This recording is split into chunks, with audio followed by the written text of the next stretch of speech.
So what makes reef news? Who tells reef stories and why? And as social scientists, how can we amplify our stories in news and other media? In this session, our esteemed panel will unpack news and other media, leading discussions around the ways the Great Barrier is or could be communicated in the public sphere. Our panellists I'm just about to introduce include current and former journalists and academics who will share their expertise and experiences to help our social science community better understand and navigate the complex and often fraught networks of contemporary media. So, by way of introduction,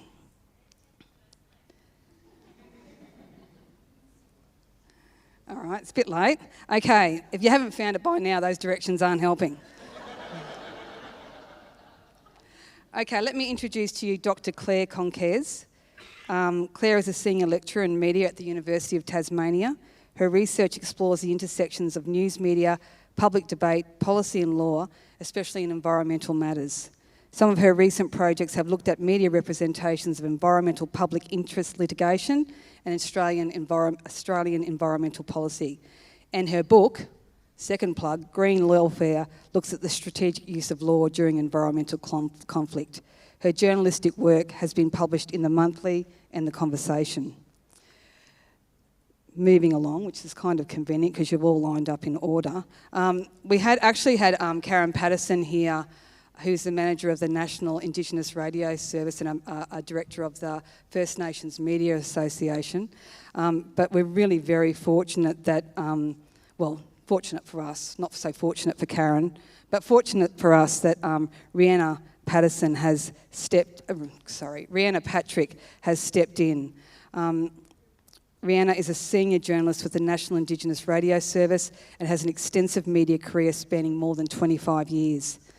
She's an experienced podcaster, newsreader, researcher and producer, and has worked in radio, television and news media platforms.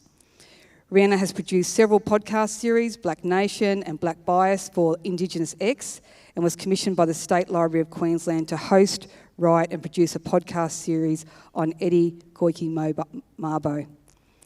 The latter podcast earned gold at the 2022 Australian Podcast Awards. Rhianna began her media career with AAA Murray Country and the National Indigenous Media Association before joining the ranks of the ABC as a news cadet. Rhianna has family ties to the Torres Strait. Our next panellist, Graham Readfearn. Graham is a climate and environment correspondent for The Guardian. With almost 30 years' experience in newspapers, magazines, radio and online news, Graham leads The Guardian Australia's coverage of science, health and politics of the reef.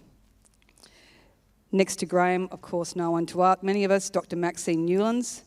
Max is a former journalist and now a leading policy analyst and political scientist specialising in the media's impact on reef policy. Max is a highly respected leader in environmental policy analysis and reef politics. Her recent publications include editor of Critical Approaches to the Australian Blue Humanities and author of Environmental Politics of the Great Barrier Reef. And finally, Sean Kennedy. Sean Kennedy is the Senior Media Advisor at the Climate Media Centre, which is an offshoot of the Climate Council. Sean has worked in the media industry for over 15 years as a producer in broadcast television programming at both Network 10 and 7. Can I mention about Totally Wild? All right. Sean knows Ranger Stacey, right? Okay. And worked on, sorry, I can't help myself. As well as producing long-form and short-form content with independent production companies. Sean also has a community-based eco-tourism and agroforestry project in the Lausa ecosystem. He is passionate about science communication and supporting a public narrative which is conducive to humanity finding its equilibrium within nature by design rather than disaster. Can you please join me in welcoming the panel?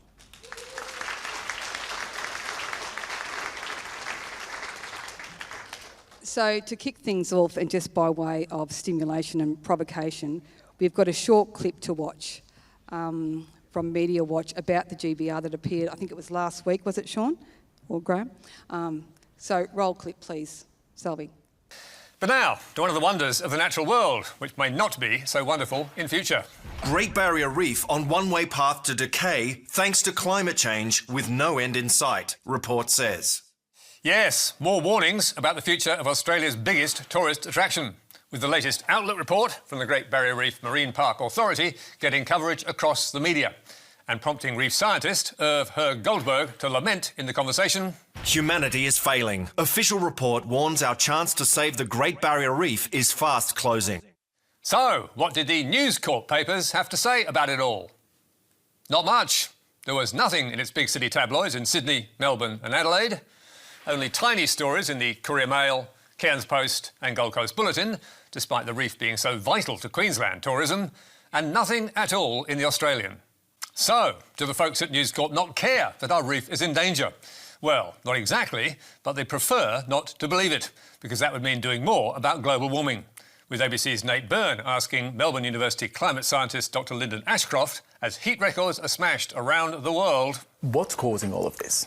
Well, you can probably talk to the meteorology. Yes. I'm going to say climate change. 138 countries, over 70% of countries have had their hottest temperature on record over the past 12 months.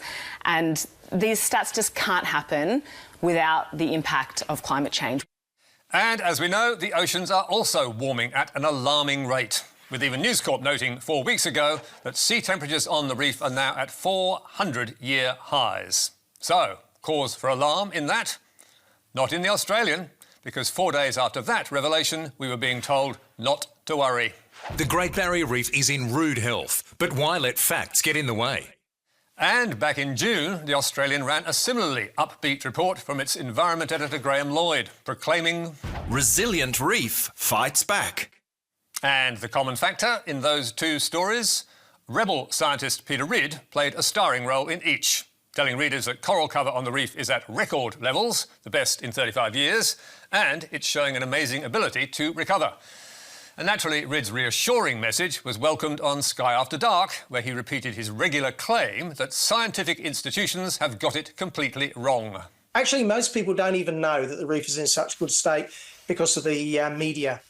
Peter Ridd, in case you don't know, is a one-man campaigner against scientific consensus, at least when it comes to the reef and climate change, proclaiming the reef's amazing resilience on his Reef Rebels YouTube channel, as well as in articles and videos for the IPA, and back in the day on a tour of North Queensland. And with his frequent appearances on Sky News, Ridd also provides ammunition for attacks like this from Chris Kenny. I think the reef has become like polar bears. The climate alarmists have chosen it as their instrument of fear and doom, and therefore it creates a completely wrong impression. Ridd's training is in physics, not marine biology, and as a reef expert, he is an outlier. When we asked Professor Irv Goldberg of Queensland University if any coral scientists believe the reef is fine, he told us very few. Peter Ridd's conclusion that the Great Barrier Reef is not currently in danger is not based on evidence. And eminent coral expert Professor Terry Hughes added, I have never met a single qualified reef scientist who accepts any of the climate or reef propaganda emanating from the Murdoch press or the IPA. And backing that up, an expert panel led by former Chief Scientist Ian Chubb warned in 2019 that Ridd was misrepresenting reef science. So, not much of a report card. But Ridd does have a case that needs to be answered. As the latest Reef Outlook makes clear, coral cover on the reef was at record levels on some reefs last year, despite dire warnings and repeated mass bleachings. So, how do the concerned reef scientists explain that? Professor Hughes told us higher than average coral cover in 2023 was due to the recovery of fast-growing, short-lived branching and table corals that are also very heat sensitive. Millions of them are now dead. And why are they dead? Thanks to another severe mass bleaching last summer that is believed to have caused extensive but as yet unquantified damage. And Herb Goldberg warns the future can only get worse, telling us mass coral bleaching and mortality have been growing in frequency and intensity. More and more we have lost larger and larger amounts of coral from places like the Great Barrier Reef, but coral in general. Many scientists say that we are starting to experience mass coral bleaching and mortality annually as sea temperatures keep moving upward. The Australian Institute of Marine Science, which measures coral cover on the reef, agrees and adds that full recovery from bleaching can take decades. So, how long can our natural wonder keep bouncing back? The Institute admits, frankly, we don't know. It's the million-dollar question. But we suspect that the resilience of the reef has limits, which will be severely tested moving forward under a warming climate. Detailed predictions about the future are difficult because what the reef is experiencing now is unprecedented in our 38 years of monitoring.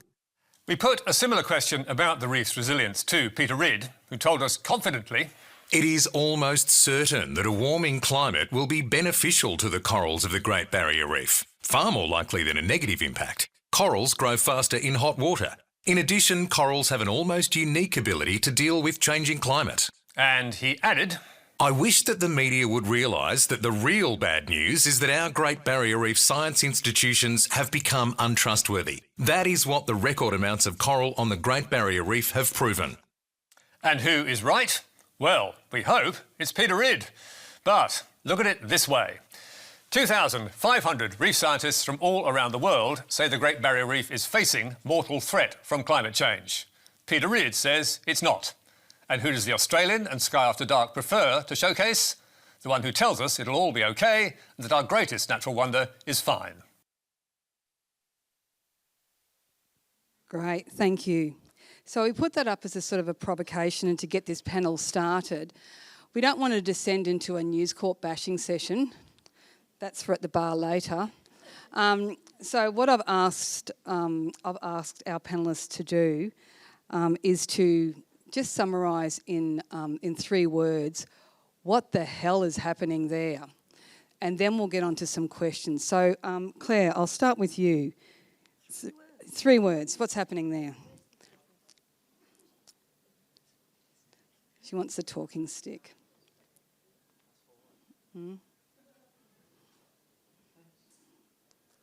3. Invisibility is power. Hmm.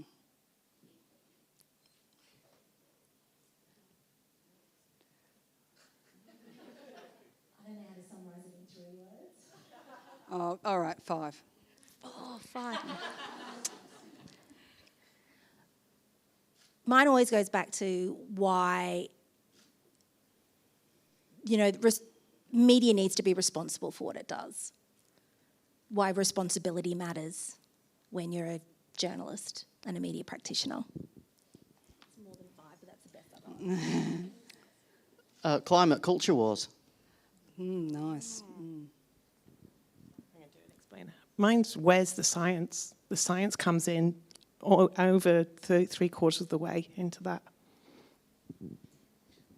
I'll do it in 2. Vested interests. Lovely. And we'll have. Hopefully, we're going to get through our questions quickly, so you've all got time to ask questions while these media professionals are in the room. So first to you, Graham. When is the reef newsworthy? And are there any instances where you've thought there should be more or less coverage of reef issues? Who or what gets the splash? When is the reef newsworthy? Some of the answer there is why anything is newsworthy. Is it new? Is it surprising? Is it telling us something we don't know already, whether this is about the reef or anything else in life?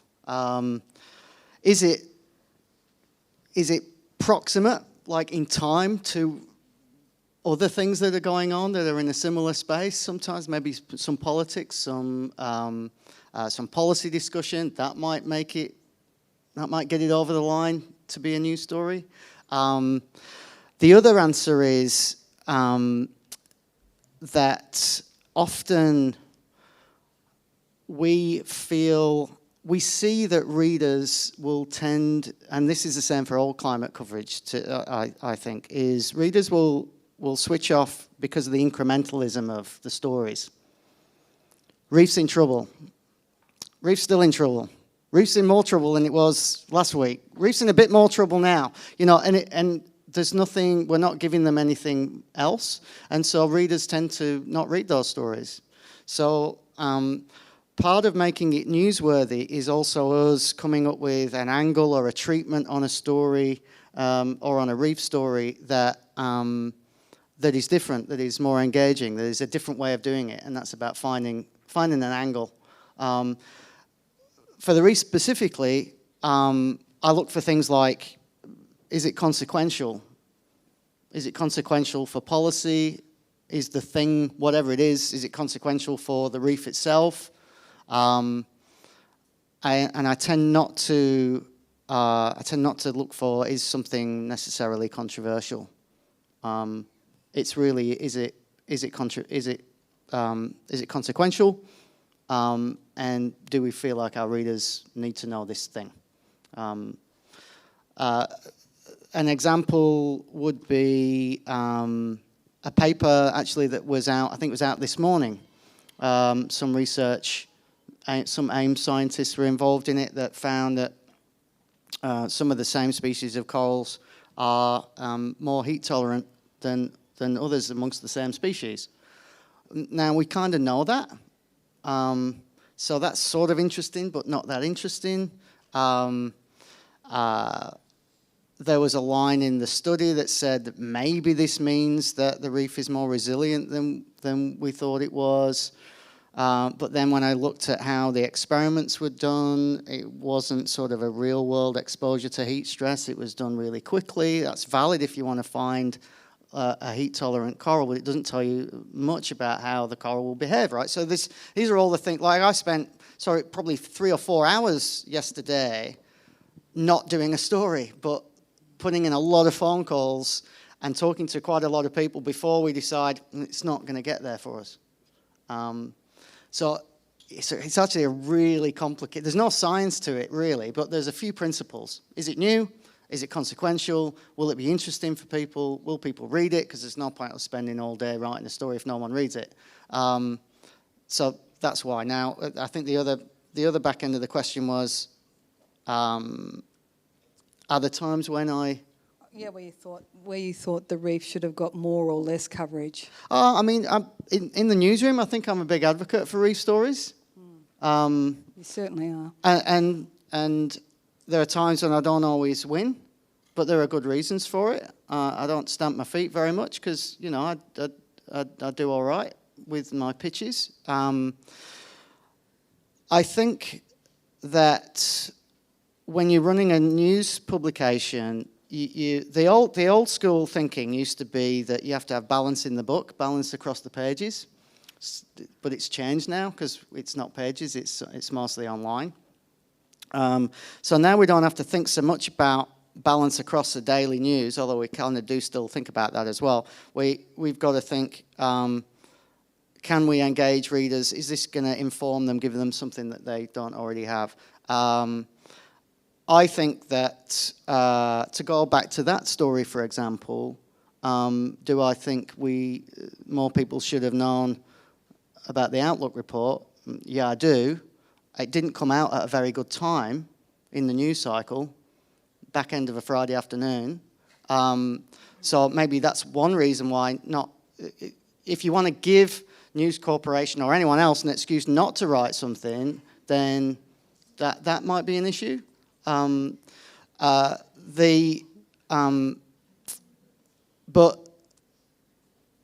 we forget in Australia, as you can probably tell by my accent, I came to Australia from the UK in 2005. Around the world, people look at the reef and they lionise the reef. It is a natural wonder globally. It's an incredible, I don't have to say this to you because you all know, right, that what an incredible place it is, not just for Australia, but globally, how important it is, how spectacular it is, how indescribable it can sometimes be. And so I think that we should be writing about it a lot more. But I do write about it quite a bit, and I'm kind of thankful for that. Right. Thanks, Graham. Thank you. Sean,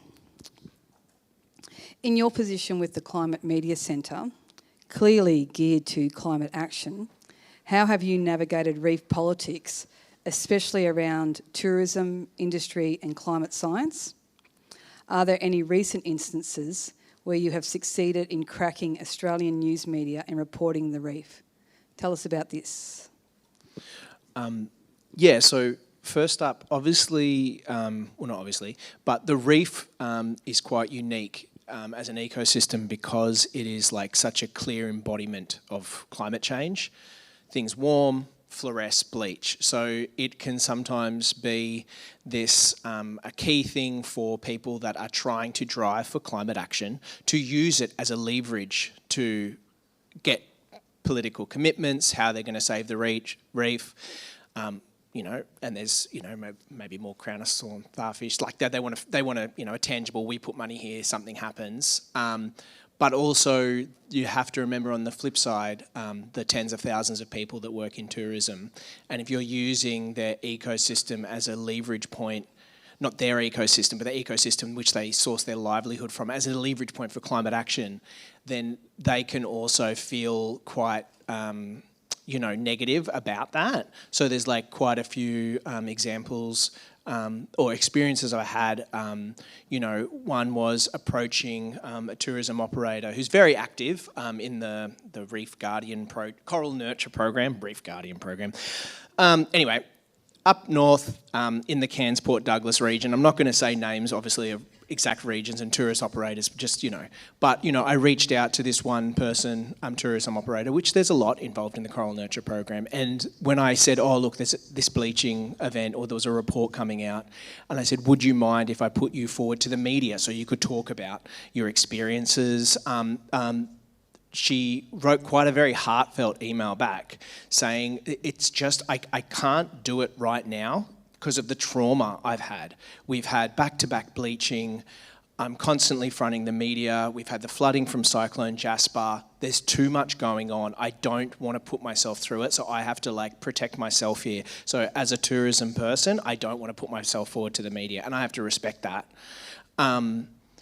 There's also been experiences where I have tried to organise, you know, a press trip or an exclusive trip to an island in the Great Barrier Reef, had initial conversations with this island. We'll come there, we're going to launch a Climate Council report, I'm going to bring leading scientists, you know, I'll bring, you know, an international, you know, correspondent as well as a local TV crew. And then things start to work, and I have initial, it's very positive, I get price points, I get the quote, you know, can I get this approved? My managers take it away, and then I come back, oh, sorry, we can't host you. And so that happened twice to me, and one was where, oh, sorry, is it a vacancy issue? Can we delay it? 100% vacancy means 100% vacancy. I was like, okay, they don't want to talk anymore. So the next time I did it, I did a massive deep dive on them. I researched the owners, their history, all their activism. I went through everything to try and like build this whole pitch of why they are the perfect place to host this thing and be the message and this beacon in the light. And again, very positive, but at the end they said no. But because I approached with such a positive and like empathetic thing to start with, they said, yes, it's not because of full vacancy. We just don't want to be the place to talk about the bleaching event and the climate crisis. So even though there's this power in the reef to motivate action, because it's a core part of, you know, Queensland's, you know, sense of who we are and our pride, and also as a nation, because it's an internationally known thing, there's also this, why do I have to be the one? Why do we have to be the one to put ourselves out there? We're not the one that's causing this problem. We're trying to do our little part, so we don't necessarily feel like we should bear the brunt of this.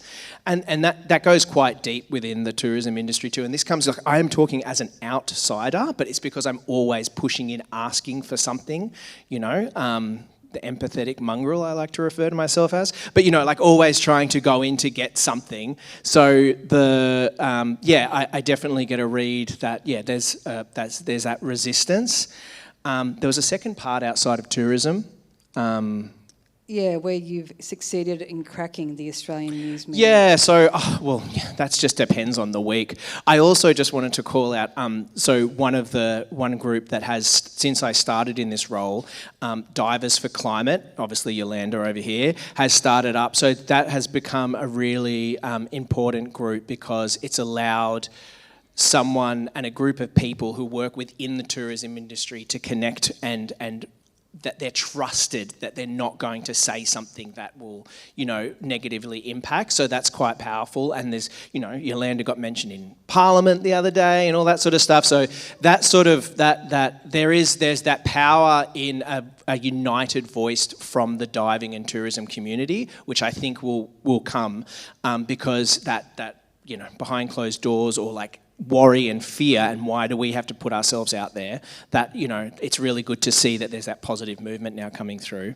Cracking the media moment, look, that really depends on the day.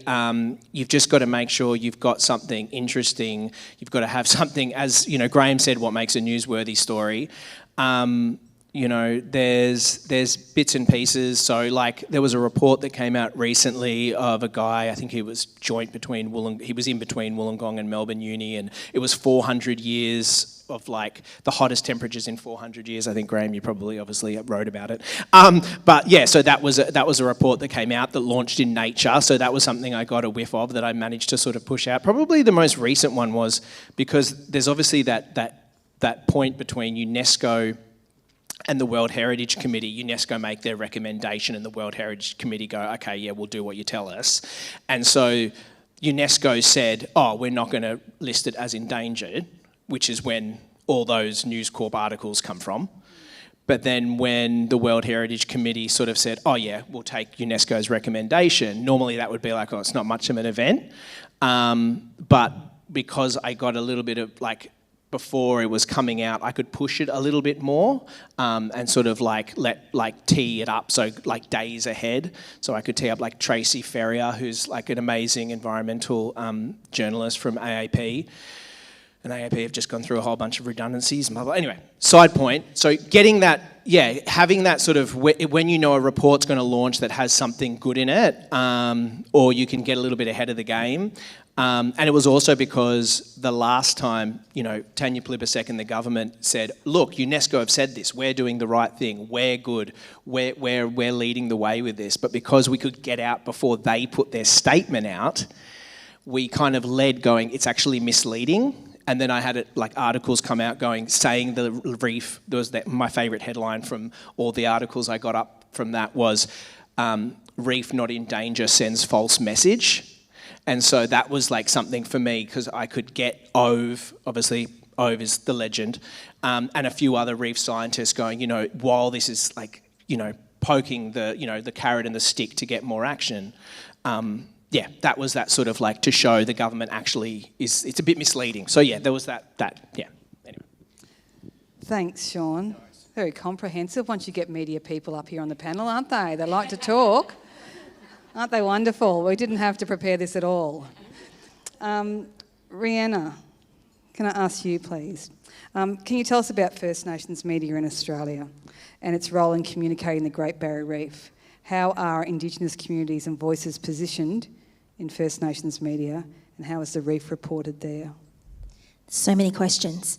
I'll have to come back because my brain probably hasn't retained half of those. Look, I guess the first thing I have to talk about is the National Indigenous Radio Service and what it actually does. Not a lot of people know that it exists.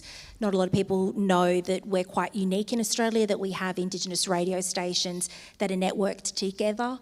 It's not something that happens anywhere else in the world. And the National Indigenous Radio Service was particularly set up to support a time when Indigenous radio licences were being given out and to support Indigenous radio becoming the force that it has become. So it was set up to basically provide programming so that they could meet their licensing needs at the time to be on air 24/7, whether they had volunteers or not, and they could take content from the satellite that allowed them to remain on air to meet those licence agreements that they needed in order to get their permanent licences. So that's why we largely exist. I started the year that NIRS started, that the NIRS started. In 1997 was when I started in an Indigenous newsroom attached to AAA Murray Country. And at that time we used to talk to a number of different Indigenous radio stations where we would swap stories. It goes in and out. Great. That's really good to know.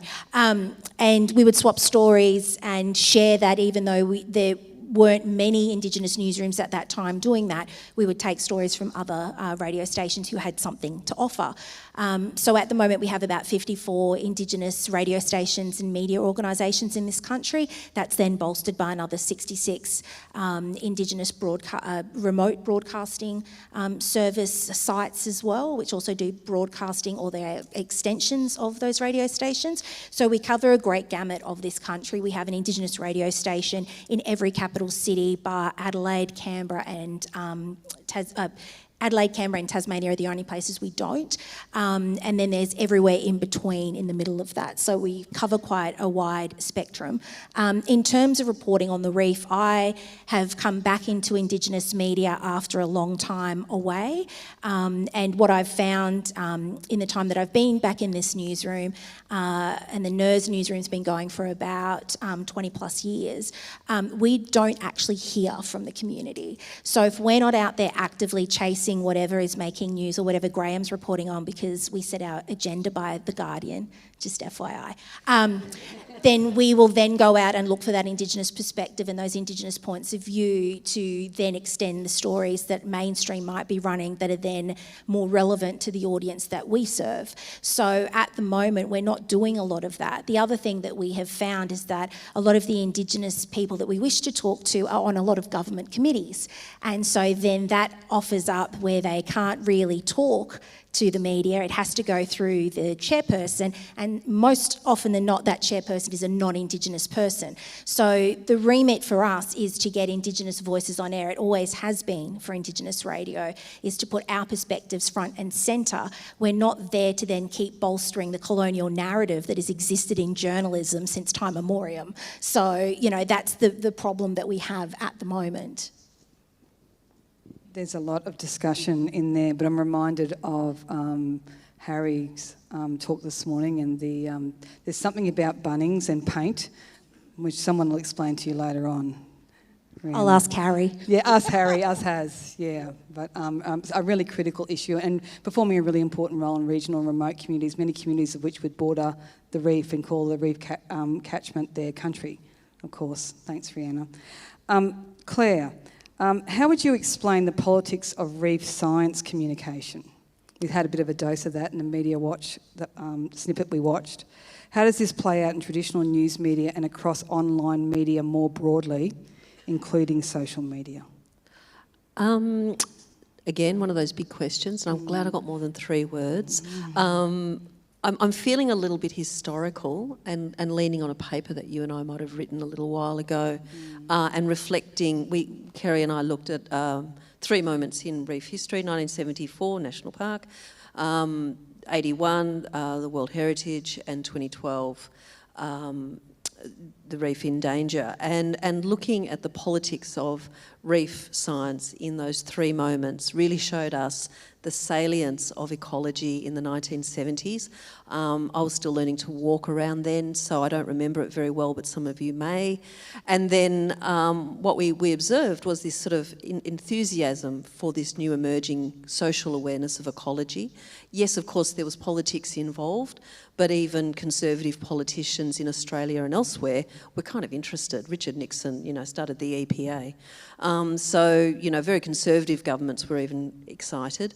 In 1981, the realisation that maybe if you make something a protected place, it might interfere with industry started emerging.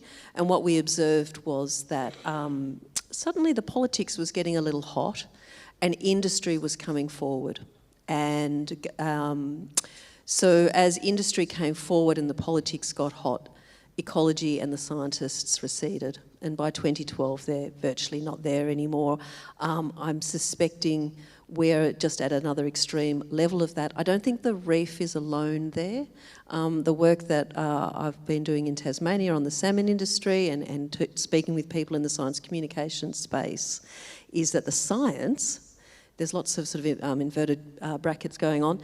The science is there in the sense that words get used that are identifiable as scientific, and reports, and people like Peter Reid, use scientific language and framing and even present stuff as science, but the scientists aren't there, and it all becomes a bit of the proverbial football. So that traditional media, I think we've covered quite well. Thank you, Graham. Thank you, Sean. One of the troubles I have in this space, as someone who likes looking at media and communication, is, golly, folks, what's the media now? Are we all the media when we're on Facebook and we share that thing? So when we kind of get frustrated with what is the media doing, it's a really congested space. There was a time there where it was really hard work doing that media release and getting a newsroom to pick it up. We thought it was hard in the 80s and 90s. Golly, now it's a very noisy place. So where in media there's a little gap, it tends to get filled. It's like a weedy ecology. So where there's a little bit of a patch, you can get really quite crappy stories and bad memes and contrarians causing havoc. So it's a bit of a whack-a-mole. I'd imagine your world is, where's the next, idiot in America writing an obituary about the reef being dead and thinking that it's poetic and stimulating grief among its readers, but it gets picked up by legit journalists and spread around the world as a legitimate, the reef is dead. So we've got this very noisy space, and I would be lying to you if I thought there was an easy and simple solution to that very noisy and chaotic space, because no one has that solution. Is that all right? Yeah, that was great. Thanks, Claire. Thank you.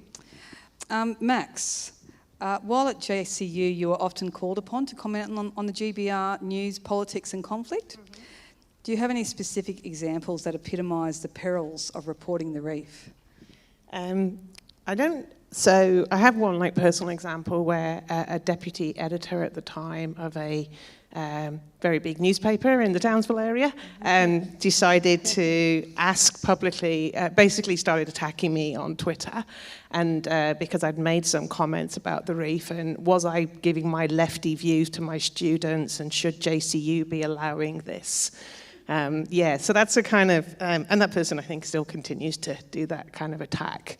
I think the one thing I took from doing the when I was at JCU, and still now actually, people like Graham, around election cycles. So depending on what the topic of the election is, then that's when there's a heightened interest around the reef.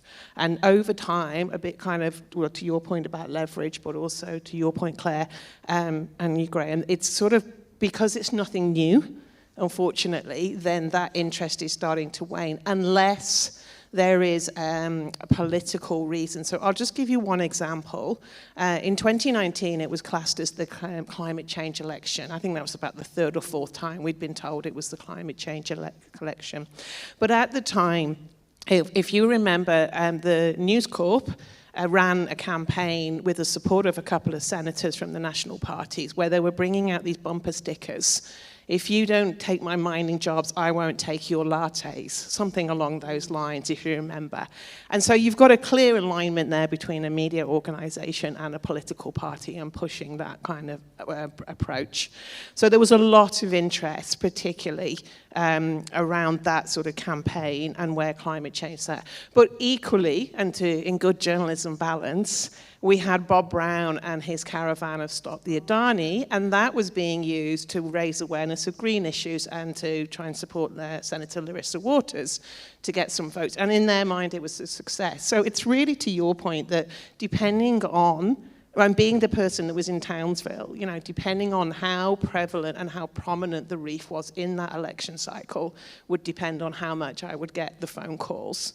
I think the other point I wanted to mention as well was I did get a lot of phone calls from international media, and you try and explain Queensland politics and the politics of the reef. Yeah, there you go. They couldn't understand it. It's like, why don't you just focus on the science and the reef? What is all this? Graham made a lovely analogy earlier. He said that what we should be, or you said it about the waterline.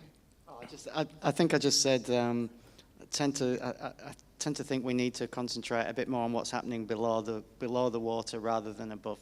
Yeah, and unfortunately, I think at the moment the narrative in the media is always predominantly what's the above. So I guess that's two examples.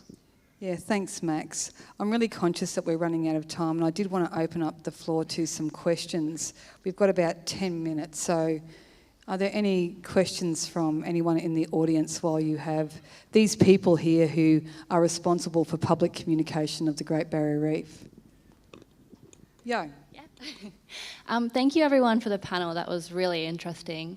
And it really explained why the narrative is how it is. But I guess my question is, how do we change it? You know, the media makes everyone seem quite divided, and that offsides tourism, like you've said, and it makes the public feel helpless, and they're tired of it, they're sick of it. It's not motivating at all. But if you strip it all down, most people are on the same page. Like, we want to talk about the reef, and we want more action to protect it. And I feel like last year we tried to get on top of the bleaching event. Like Sean and I, we were talking in January when the flooding happened in Cairns and there was some bleaching on inshore reefs. And we're like, okay, we know it's coming. We know this summer's a big one. How can we change the story? And I felt like we were making some progress, but then the media got hold of it in the southern Great Barrier Reef, and the same story happened again. So I guess my question is, you know, with summer coming up and many more summers to come, what can we do to shift the story? Like, as media or as people in the room, people who work and live on the reef, how can we tell a different one? I think everyone might have a response to that question. Yolanda, shall we start? Sean, down your end? Oh, haven't you? Oh, I have. Have mine. Did you have something you wanted to say on that one? I think and then I'll hand to you. Okay. I think I'll take your comment. I think it's for what purpose? I think you need to think about what purpose. Why do you want to get the media talking about something? Because sometimes if it's trying to influence policy, it might be better to go and meet politicians. And like, I believe you met a local politician or former recently. So I think it's about making sure that it just add to what's already there, and really thinking about what is the purpose, what are you trying to do? Are you trying to get maybe a lot of to bear witness, to get a bit of a movement going? Well, then you probably need one strategy. But if it is to influence policy, they might not necessarily be looking at what's being said in the media. So it's really for what purpose. I think I'll give you one example. There was a campaign by Get Up that was in collaboration with, I want to say ACF, but I don't think it was. It was one of the organisations. And they wanted to create the impression there was a lot of activism around the Adani protests. So one person generated 5 different websites with 5 different names to create the sense. And that's what that purpose was. So I think it's really, instead of just saying it's the media, it's like, for what means do you want to engage the media? Because it's not necessarily always the right strategy.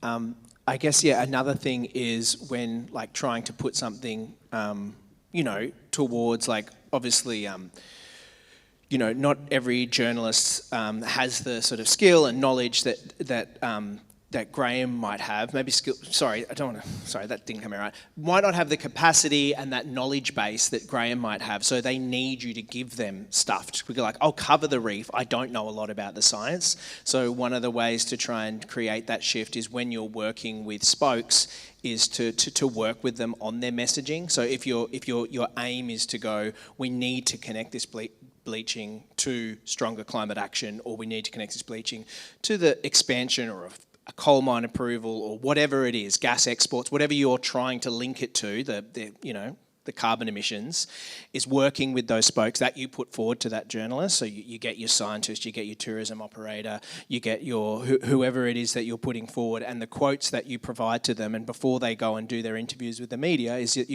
you really have to go, this bleaching is getting worse because of the carbon emissions. This bleaching is getting worse because we're not acting fast enough. Or if there's planning issues, just say, it's going to be a local Newcastle publication that does the story. New South Wales planning laws on renewable energy has held up stuff for 3 years. So you create that. So when they get interviewed, that's the messaging. Some journos, they're churning out stories. There's redundancies all the time. They're under the pressure. So if everyone they interview says the same thing, it's going in the article. So you've got to, that's one way to work with those people that you're putting forward to the media to make sure that that message is coming out strong.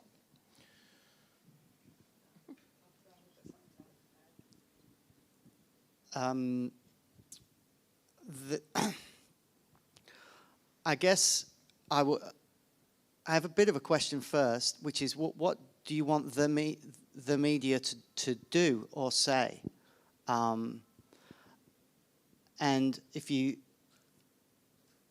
not all media, let's state the obvious, not all media is the same.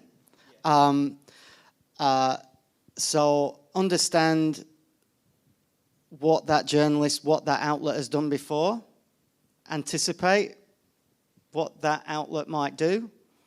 But also, really important, I think, to understand that if you've got a position that you want to put forward, or a campaign position, or an objective, that might not, and probably mostly does not, overlap with the objectives of a news outlet. Sometimes they overlap, but sometimes they don't. But I would never really consider it my role to necessarily promote a particular view or a particular position, or change the language or the angle on a story because I thought that maybe this community would like that and that community wouldn't. It's not that, that's not journalistically my job or the Guardian's job. Our job is to think about our readers, think about the consequences of things that are happening, policy, emissions, the rest of it, and also to think about, and we will not get this right every time, right? But to also, because of the type of organisation that we are almost advocating for the health of the reef. And so we sometimes will have to think about who are the experts in this story, the genuine experts in this story, who've got a track record in this story. We'll go and talk to them and see what they say, and then we shape our story based on that and based on what we know and observe, not necessarily what a campaign would like to see. I know you wouldn't do that, and I've interviewed you, Yolanda, and I talked about your work in a big feature I did about tourism and the reef a few months ago. But sometimes I get approached by campaigners who think that their campaign strategy or their report or their campaign moment is news. And I have to explain that some of the time, most of the time, it's actually not. And that can also cause some friction. I was just going to say, if you have a black diver, we'll talk to them. That's our perspective first and foremost. But I will say that, you know, my requirements are very different to Graham's in that I work hourly deadlines. You know, radio news is very different to print. It's very different to TV. So the sooner I can get someone, the better it is for me. But having said that, as an Indigenous organisation, I'll wait for it to come back. It'll be back. It's back. As an Indigenous organisation, we very much also try to change the way that we do journalism, that we are not trying to feed into the white cycle of news and what the white news cycle is, that we can take extra time. So if there is someone that we definitely should be talking to, we will wait for that and we will get that interview when we get that interview. We're also incredibly aware that our people are the ones on the ground doing the work, and that when we ask them for interviews, we are taking them away from that important work that they're doing. So that's what I would say. Find an Indigenous diver and we're in.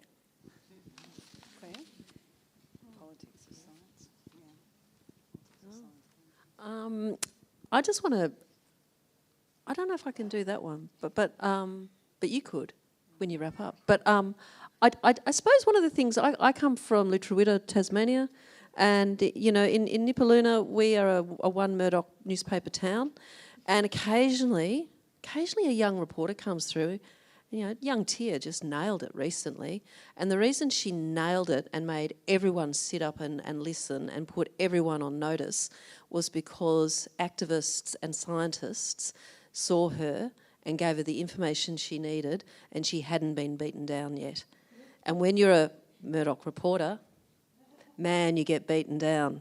So, you know, I sort of feel like you kind of what we're all sort of saying here, find that moment, find that moment and look after those journalists, or look after that brave young scientist who's going to risk all her funding, and don't leave her standing there alone, and use your social media to tell the world that you support them, And then there's momentum. But I tend to find that when people stick their heads up, they so often look around and everyone else moved on as their lives fall in a heap or their jobs are put on pressure. So the courageous people need to be looked after by the rest of us, and we are all media producers these days. So use your media well to produce good information for the people who you get to talk with. And sometimes it's around the kitchen table, and blaming the ills of society on the media is shorthand for not wanting to really deal with the really tricky stuff. So that's my thoughts on it. Look after each other. I think that, if I may, the politics of science communication, so what we saw around the reporting of is very taking science and reporting it in very different ways. So, really, in a room full of social scientists and people who are telling stories about the social world, it's good counsel to tell a good story and, have the science support that, because it was certainly used for political ends. I mean, that reef science is being used politically, like, outrageously by the likes of Peter Ridd and others at the IPA. So we should feel empowered with the stories that we can tell about the reef alongside and using the science to support us. Are there any other questions from the floor? Yep, right down the back.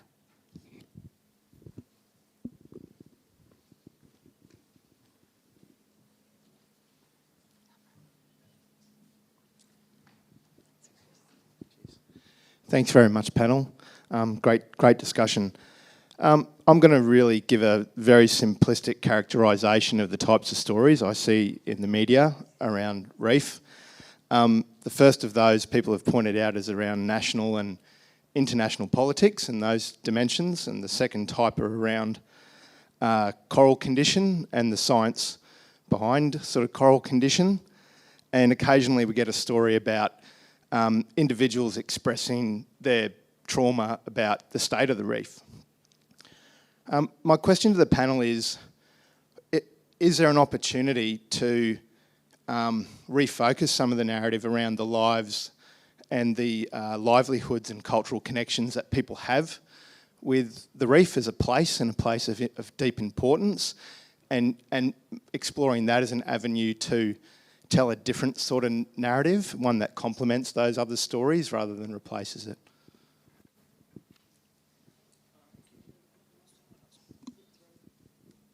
There definitely is space, because at the end of the day, journalism 101 is people like reading about people.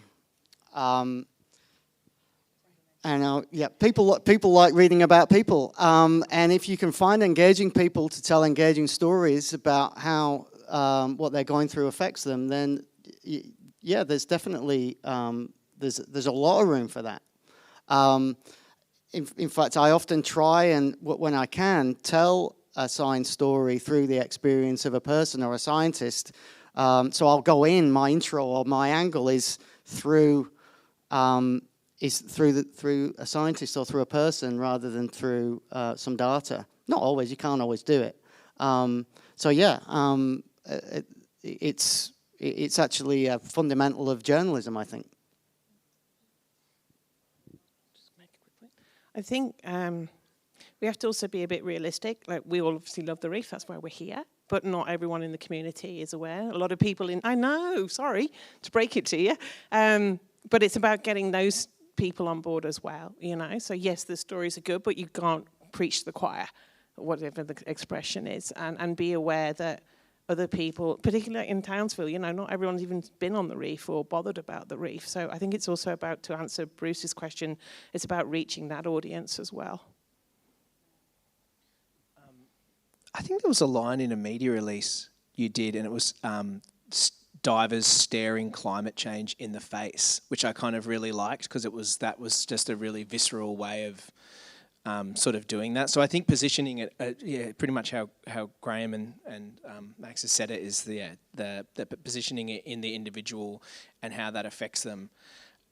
Is very important for making sure you're framing it in that way to resonate with more people. So it's not just so science focused; it's more about place and connection to that place.